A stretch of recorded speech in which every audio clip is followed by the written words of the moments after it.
नमस्कार विद्यार्थी मित्रांनो, स्वागत आहे तुमचं आजच्या नवीन व्हिडिओमध्ये। तर आज आपण 28 जानेवारी 2025 च्या चालू घडामोडी पाहत आहोत। तर यामध्ये आपण एकूण खूप महत्त्वाचे काही 10 प्रश्न पाहणार आहोत। आणि मित्रांनो, तुम्हाला जर या व्हिडिओची PDF हवी असेल तर व्हिडिओच्या डिस्क्रिप्शन बॉक्समध्ये आपल्या टेलिग्राम चॅनलची लिंक आहे, तेथे तुम्हाला सर्व व्हिडिओच्या PDF अगदी फ्रीमध्ये मिळतील।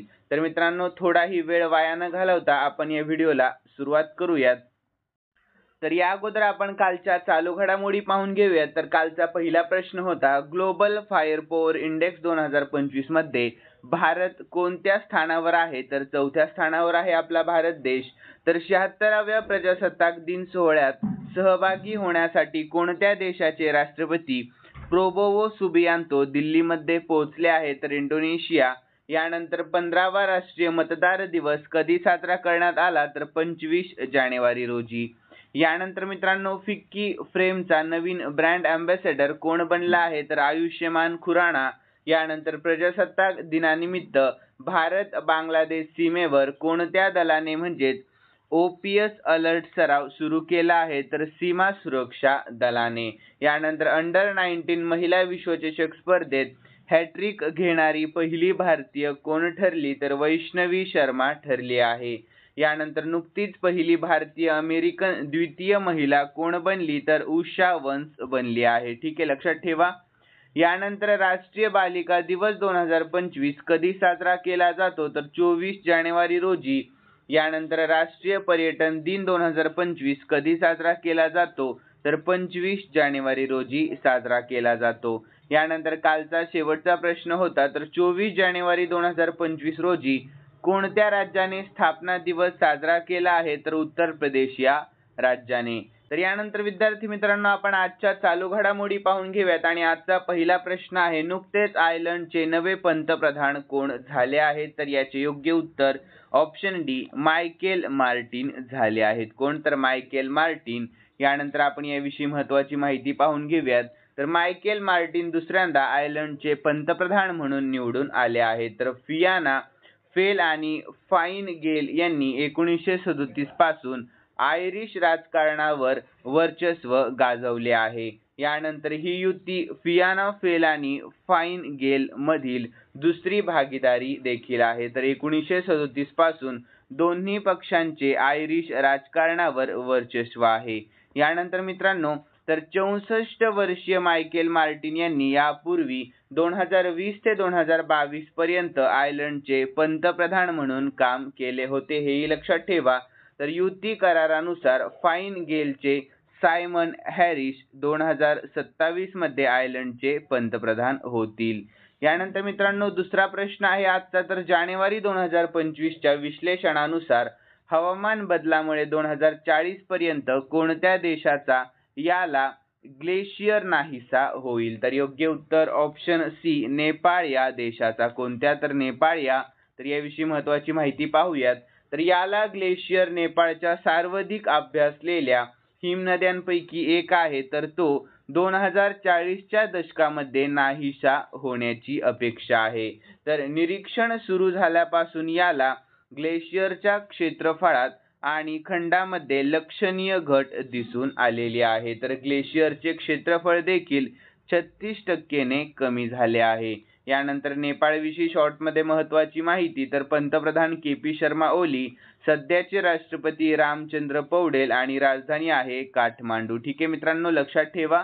यानंतर पुढील प्रश्न आहे तिसरा, तर सागरमाथा संवाद 2025 कोठे आयोजित केला जाईल? तर योग्य उत्तर ऑप्शन बी, काठमांडू मध्ये। कोठे? तर काठमांडू मध्ये। तर याविषयी आपण शॉर्टमध्ये महत्त्वाची माहिती पाहूया। तर आंतरराष्ट्रीय हिमनदी संवर्धन वर्ष 2025 निमित्त 16 ते 18 मे दरम्यान काठमांडू नेपाळ येथे सागरमाथा संवाद आयोजित केला जाईल। तर यानंतर पुढील प्रश्न, तर प्रजासत्ताक दिनानिमित्त किती जणांना पद्म विभूषणने सन्मानित करण्यात आले आहे? तर योग्य उत्तर ऑप्शन सी, 7 जणांना। किती? तर 7 जणांना करण्यात आले आहे। तर याविषयी आपण महत्त्वाची माहिती पाहूयात। तर पद्म पुरस्कार विजेत्यांची एकूण संख्या देखील आपण पाहून घेऊया। तर एकूण किती आहे? तर 139 पद्म पुरस्कार संख्या आहे। तर पद्म विभूषण आहेत 7, पद्मभूषण आहेत 19 आणि पद्मश्री आहेत एकूण 113. ठीक आहे मित्रांनो. आणि पद्मविभूषण मधील 7 व्यक्ती कोण आहेत हेही आपण या ठिकाणी पाहून घेऊया. तर श्री दुव्वूर नागेश्वर रेड्डी हे मेडिकल क्षेत्रामध्ये तेलंगणा येथील आहेत. तर न्यायमूर्ती निवृत्त श्री जगदीश सिंह खेदर हे सार्वजनिक व्यवहार या क्षेत्रामधील चंदीगड येथील आहेत. यानंतर श्रीमती कुमुदिनी रजनीकांत लखिया कला क्षेत्रातील गुजरात येथील आहेत. यानंतर श्री लक्ष्मीनारायण सुब्रमण्यम कला क्षेत्रातील कर्नाटक येथील आहेत. यानंतर श्री MT वासुदेवन नायर मरणोत्तर यांना मिळाला, तर ते साहित्य आणि शिक्षण क्षेत्रातील केरळ येथील आहेत. यानंतर पुढील आहेत श्री ओसामू सुझुकी मरणोत्तर त्यांना मिळाला, तर व्यापार आणि उद्योग क्षेत्रातील आहेत ते जपान येथील. यानंतर श्रीमती शारदा सिन्हा यांना देखील मरणोत्तर मिळालेला आहे, तर ते कला क्षेत्रातील आहेत बिहार मधील. ठीक आहे, लक्षात ठेवा. यानंतर विद्यार्थी मित्रांनो पुढील प्रश्न आहे 5वा. तर जगातील 31 पाणथळ शहरांच्या यादीमध्ये भारतातील कोणत्या शहराचा समावेश करण्यात आला आहे? तर योग्य उत्तर ऑप्शन ए उदयपूर आणि ऑप्शन बी इंदोरिया. म्हणजेच योग्य उत्तर आहे ऑप्शन डी ए व बी दोन्ही. ठीक आहे, लक्षात ठेवा. तर याविषयी आपण महत्त्वाची माहिती देखील पाहूया. तर देशातील सर्वात स्वच्छ शहर म्हणून प्रथम क्रमांकाचे इंदोर आणि राजस्थानचे उदयपूर आता जगातील निवडक 31 वेटलँड शहरांमध्ये सामील झाले आहेत. तर त्यांना युनेस्कोच्या रामसर अधिवेशनामध्ये वेटलँड सिटी म्हणून आंतरराष्ट्रीय मान्यता आणि दर्जा देण्यात आलेला आहे. यानंतर आपण युनेस्को विषयी शॉर्ट मध्ये महत्त्वाची माहिती पाहून घेऊयात मित्रांनो. तर युनेस्कोची स्थापना झाली 16 नोव्हेंबर 1945 मध्ये. मुख्यालय पॅरिस आणि सध्याचे अध्यक्ष आहेत ऑड्रे अझौले. यानंतर मित्रांनो 6वा प्रश्न. तर समलिंगी विवाहाला कायदेशीर मान्यता देणारा दक्षिण पूर्व आशियातील पहिला देश कोणता ठरला आहे? तर योग्य उत्तर ऑप्शन डी थायलंड हा ठरला आहे. कोणता? तर थायलंड. तर याविषयी आपण महत्त्वाची माहिती पाहूयात.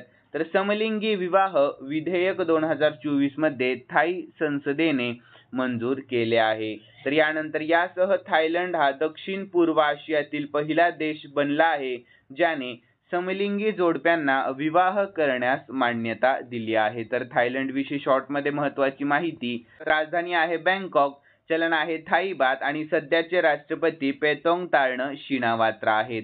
यानंतर मित्रांनो 7वा प्रश्न. तर भारतातील पहिली खाजगी सेमीकंडक्टर उत्पादन सुविधा कोणत्या राज्यात सुरू झाली आहे? तर योग्य उत्तर ऑप्शन बी आंध्र प्रदेश या राज्यामध्ये. कोणत्या? तर आंध्र प्रदेश या. तर याविषयी महत्त्वाची माहिती पाहूयात. तर भारतातील पहिली खाजगी अर्धसंवाहक उत्पादन सुविधा आंध्र प्रदेशामध्ये सुरू होणार आहे. तर या सुविधेसाठी 14,000 कोटी रुपयांची गुंतवणूक केली जाणार आहे. तर ही सिलिकॉन कार्बाइड म्हणजे SiC चिप्स निर्मिती सुविधा भारतातील पहिली खाजगी सेमीकंडक्टर फॅब असेल. यानंतर आंध्र प्रदेश विषयी शॉर्ट मध्ये महत्त्वाची माहिती पाहून घेऊयात. राजधानी आहे अमरावती.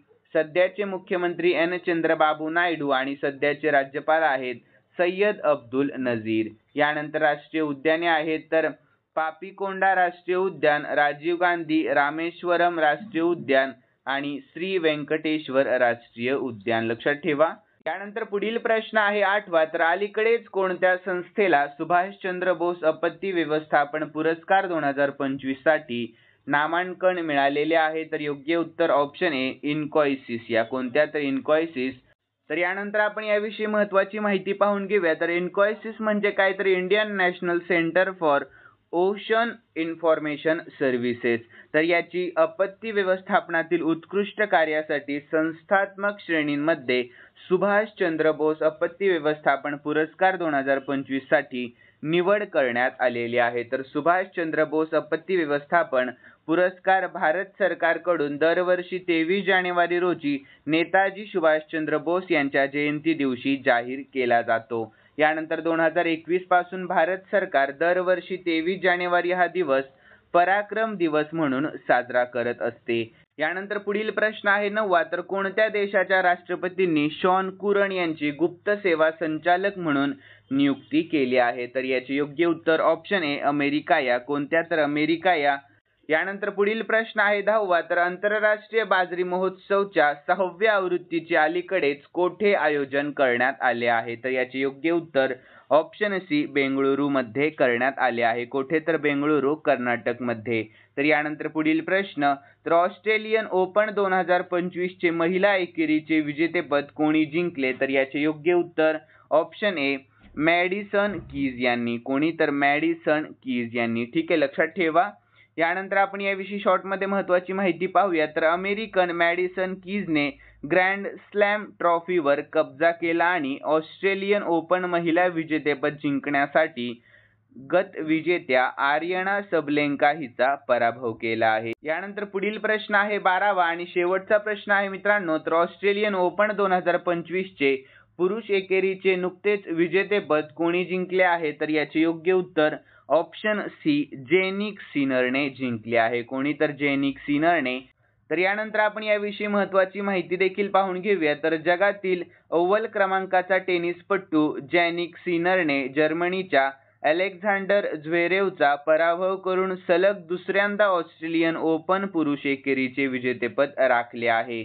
यानंतर विद्यार्थी मित्रांनो, खालील प्रश्न मी स्पेशली तुमच्यासाठी ठेवलेला आहे आणि हा प्रश्न आपण कालच्या चालू घडामोडीमध्ये पाहिला होता. ज्यांनी कालचा व्हिडिओ मन लावून पाहिलेला असेल त्यांना नक्कीच या प्रश्नाचे उत्तर येईल अशी मी अपेक्षा करतो. तर प्रश्न असा आहे, ग्लोबल फायर पॉवर इंडेक्स 2025 मध्ये भारताचे स्थान कितवे आहे? तर याचे योग्य उत्तर तुम्हाला आपल्या कॉमेंट बॉक्समध्ये सांगण्याचा प्रयत्न करायचा आहे. आणि मित्रांनो, तुम्हाला जर आजचा व्हिडिओ आवडलेला असेल तर नक्कीच या व्हिडिओला लाईक करा आणि सबस्क्राईब करायला अजिबात विसरू नका. तर चला भेटूयात नवीन व्हिडिओमध्ये. धन्यवाद.